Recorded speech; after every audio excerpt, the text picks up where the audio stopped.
چې عیسی علیه السلام یو مړی راژوندی کو. داغه معجزه دا وه چې قبر ته به ودرېدو، مړی به یې راژوندی کو، تپوس به یې د قوم مخکې ترې وکړو چې لاندې تا باندې څه تېر شوي.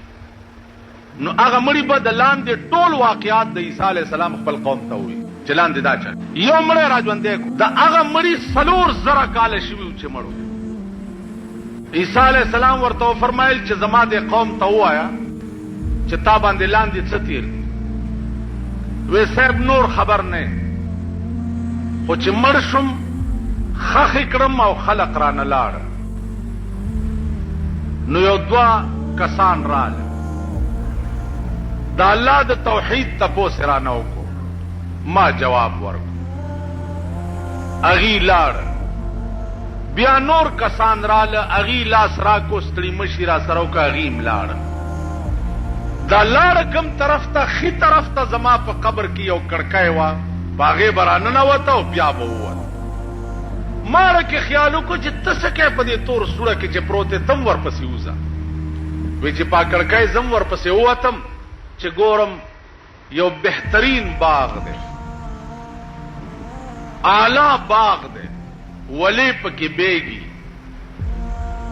نو ما خیال وکړو چې د بازیګر ټیم دی، مونځ کوم. دام حدیث کې راغلی چې سړی مړ شي او خخې کی، نو که نیمه شپه مي نو په قبر کې په ده زیړی مازدیګري، نیمه شپه دې خخ کو، خو چې خلق دې لاړ شي نو لاندې په ده مازدیګر. دی وایي چې ما مټې ونغښتې او خیال مې وکړو چې اودس کوم چې مونځ وکړم.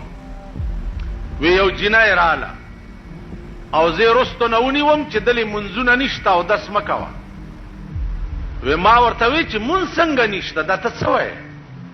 وی بیا یې ونیوم چې ما داسې سپېړه ورکه چې سپېړه مې ورکه، د هغې غاړه کې هار و، هغه هار اوشلېدو. چې اوشلېدو جینۍ زه کلک ونیوم چې اودس به هله کوې چې دا هار ماله جوړ کړي. وی کېناستم، د تار یو سر هغه جینۍ ونیو او یو ما ونیو، مرایم پکې اچولې او خپلو کې م خبرې کولې. هغه هار لا نه و پیرلی شوی چې تا آواز وکړو زه بار راووت. 4,000 کاله پکې تېر شي. وایي زرګونه خوشحالی دی د یو ساس کې د غم نه قربان شي. عیش او خوشحالي هغه داسې شی دی لکه د خوب لیده،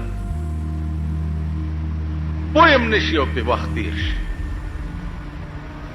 او غم چې یو ساعت در باندې راشي نو تېر شوي 100 کاله خوشحالي دي بیا هېرئ.